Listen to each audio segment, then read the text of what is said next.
Hey, it's Coach Justin from Ultimate Baseball Training, and in today's video, we're going to be talking about the 5 keys to throwing harder. So without further ado, let's just get straight into it. All right, so the very first thing that we want to focus on in terms of throwing harder is nutrition. Now, nutrition is kind of twofold in this situation. Number one, you're probably not eating enough food, and number two, you're probably not eating the right food. So let's talk about the very first thing. You're not eating enough food. Have you ever heard the term mass equals gas? Well, what mass equals gas means is the more lean body mass that you're able to add to your frame, the more power that you're going to be able to develop and the more force that you're going to be able to apply into the baseball.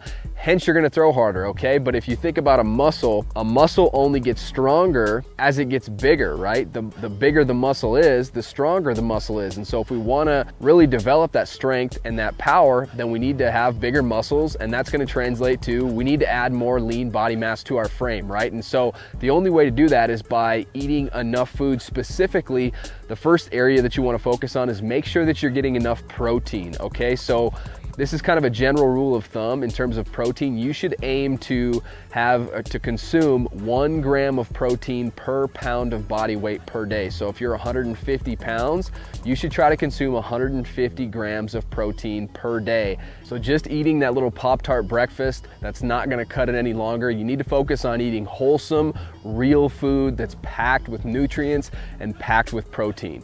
All right, so that's the first component to nutrition, is you're not eating enough, and you're probably also, the second component is you're probably not eating the right foods. And so I want you to think of your body like it's a Lamborghini or whatever your favorite sports car is, right? And if you had this Lamborghini, would you put the cheapest fuel in that car? Of course not, right? You would not do that. You would put in the most premium fuel because you understand with your car that you truly get out what you put in. So you put the best fuel in, you put the best oil in. You don't put the cheapest oil in. You don't take it to the worst mechanic in town when it needs something fixed. You want only the best for your car, and it's amazing how many people treat their vehicles better than they treat their bodies, right? And so we want to stay away from the sugar. Sugar is a big time killer. Stay away from the sugar. You want to stay away from processed foods. Stay away from the sugary drinks, so the sugary Gatorades and the sports drinks. You know, try to just stick with water. Try to really limit fast food, because fast food is loaded with just a bunch of extra stuff that you do not need. All right, so that is nutrition, the very first key to throwing much harder. So let's move on now. The second key to throwing harder is technique and mechanics. And we talk about this all the time on the channel, but if you truly want to maximize your throwing velocity, then you need to be throwing the proper way, throwing with proper mechanics, right? And what's great about throwing with proper mechanics is obviously we want to maximize our velocity, right? But proper mechanics also allow you to throw with the least amount of stress on your arm and the least chance of getting an injury, right? So it's not just about throwing hard. We want to throw safe, right? And that's what developing the proper throwing mechanics and technique is going to allow your body to do, okay? Now, think of it this way. If you were doing anything wrong, anything incorrectly mechanically in your throwing motion, then you were literally leaking velocity and you're actually bumping up your risk for injury, right? And so if you think about it that way, this is definitely an area of focus, and this is an area where you can instantly see big time improvements in your velocity, because if you're doing something wrong and you go to the field for a couple hours today and you fix whatever you're doing wrong, that can be an immediate boost, where some other methods might take, you know, a couple weeks, a couple months to really add on that velocity. With technique and mechanics, we're really not adding velocity, we're just unlocking what's kind of already inside of you, okay? So I don't want you to overthink this. Again, we talk about mechanics a lot on this channel, but these can be little simple things that you're probably not doing correctly right now. It can be even little things like with your grip. You know, make sure you have a 4-seam grip. Make sure that you have space in between the baseball and your hand here. You don't want to be choking the ball, because that's what they tell pitchers when they want to take, you know, some velocity off of an off-speed pitch. They tell them to hold the ball a little bit deeper in their hand, right, and choke the ball a little bit more. So obviously, if we're trying to throw hard, we don't want to do that, right? So it can be things like that. It can be, you know, maybe as you're striding and, you know, your arms break, maybe you're immediately pointing your fingers towards center field like this, which causes early pronation and a lot of stress on your shoulder and your elbow. So maybe instead of doing that, you focus on pointing your fingers towards the ground for as long as possible in your throwing motion, and you pronate at the proper time and avoid that early pronation. Maybe it could be you need to do a better job of getting to a good triple triple extension position, which is getting extension of your hip, your knee, and your ankle, right? So all these things, it can be the simple things that you might be overlooking, or maybe it's something as simple as you're not striding directly towards your target. Maybe you're stepping in the bucket a little bit or closing yourself off a little bit, but that's a big focus, is focusing on throwing the ball the proper way with proper mechanics and proper technique. And then once you have the proper mechanics, obviously that can only take you so far, so now it's time to add the next layer to improving our throwing velocity. The next layer that we have to add on is strength training. You have to start out, even if it's just with body weight exercises, then gradually progress to the weight room, but we have to get stronger, all right? You have to get stronger. That's an absolute must if you want to be an elite athlete and play at a high level. And I get this common question, it's a concern from parents asking, isn't lifting weights going to stunt my child's growth?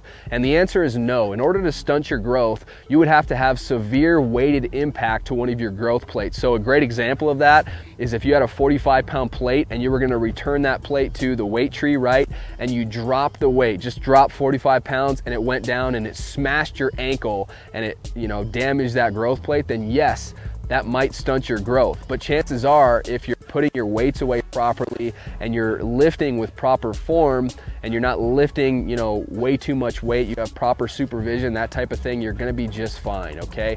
It's about progressive overload, starting small. So again, even if it's just with body weight exercises and then transitioning to the weight room. But, I think it's funny, a lot of parents, they're willing to have their kids play in tournaments on weekends where they play, 6 games in 2 days, or they play 80 to 120 games in a travel ball schedule, and they're not worried about abusing them that way, but they are worried about how weightlifting is going to stunt their growth. So, if you're willing to, put it all on the line for travel baseball and play, tons and tons of games and load your weekends up with baseball, then you should definitely get in the weight room.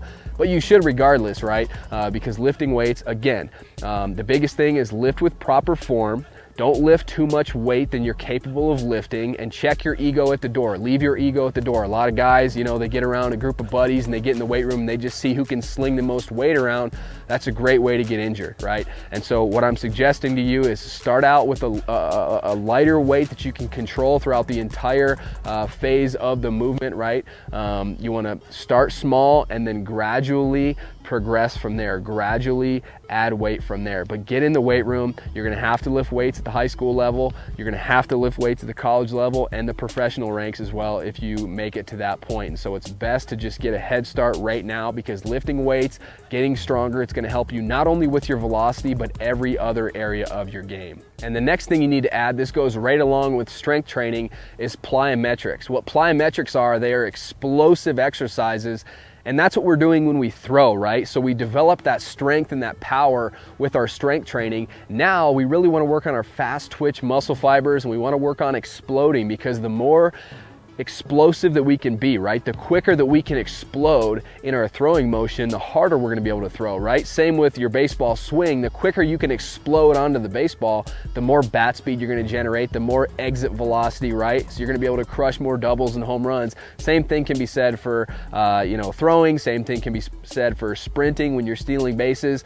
Working on your explosiveness is one of the most baseball specific things that you can do. And so I recommend, as well as strength training, add some plyometric exercises to the end of your workouts. And there's so many different things that you can do. You can do vertical leap, you can do broad jumps, you can do skaters. You can combine some things doing broad jumps and then transition to skaters, right? And there's a host of whole other exercises. Box jumps are great, medicine ball stuff. There's so many different ways that you can work on developing that explosiveness. But now we're really starting to put the pieces together, right? Because we've worked on first mastering our mechanics. So now we're throwing the ball properly with proper form. We're having the least amount of stress possible on our arm.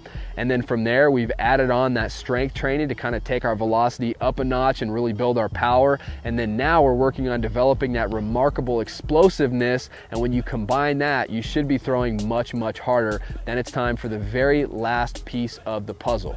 Now this last tip is kind of a 2-for-1. I wanted to put 2 of them in here because I think they're really, really important to improving your velocity as well as just becoming the best baseball player you can possibly be. And that is recovery and visualization. Now, let's go over visualization really quickly. This is something that I don't really talk about a ton on this channel because, let's face it, it's kind of one of the more boring topics, right? A lot of you guys aren't really interested in that. You're interested in figuring out how to throw 90 and how to hit home runs, right? But you know that if you're a member of any of our training programs, that we really talk about visualization in the mental game a lot, because this is something that I believe in, and you know, every other high level player definitely believes in. It's going to make a huge impact. Okay, so visualization, and then recovery. All right, so recovery, rest is such a critical component to throwing harder, because whether you realize it or not, everything that you're doing to boost your velocity, from the plyometrics to the strength training to, I'm sure you're doing bands and long toss and all that kind of stuff, that's actually not in the moment boosting your velocity. That's actually tearing down, it's breaking down your body, and it's the recovery, it's the rest, that's how you grow back stronger and you evolve as a player, right? You're not actually building arm strength when you're, you know, playing long toss. If you play long toss for 20 minutes, I guarantee by the end of it, you're probably going to be fatigued, right? Or if you just threw 120 pitches, your arm is going to be tired. That's why you see pitchers, typically their velocities decrease as they, you know, go up in pitch count throughout the game, because you get fatigued, right? And same with lifting weights. You're definitely not strongest. If you did 10 sets of squats on your, you know, 8th, 9th, and 10th set, you're not going to be as strong as you were initially. That's because when you're lifting weights, you're actually having little micro tears within the muscle. And so when we're in the act of actually, you know, lifting weights or doing the plyometrics or throwing, we're breaking down. Now we have to actually, in order to rebuild, we have to rest, we have to recover. So make sure that you have ample recovery time. And now let's get into the visualization just a little bit more. This is something you can do 10 minutes before bed, right?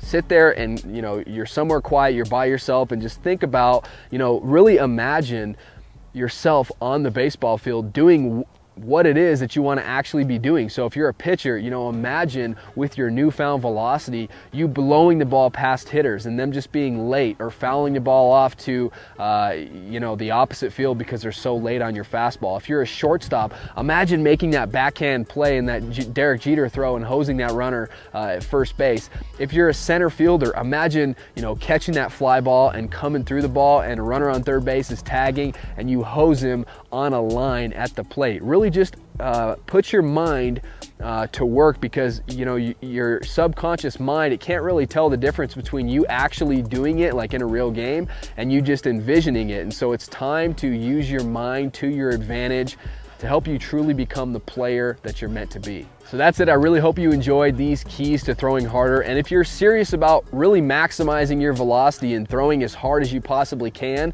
then what I want you to do is grab my free gift to you. It's the Elite Velocity Protocol. You can grab it by clicking on this card right up here, okay? So click on this card and you are going to learn inside the Elite Velocity Protocol 4 secrets that all high velocity throwers know that you don't know yet. But once you're armed with these 4 secrets, I promise you, your velocity is going to go through the roof, and it's 100% free. So all you have to do is click on this card or enter your email address so I know where to send your copy of the Elite Velocity Protocol, and I'll send it right over. So go ahead, click on this card, do that right now.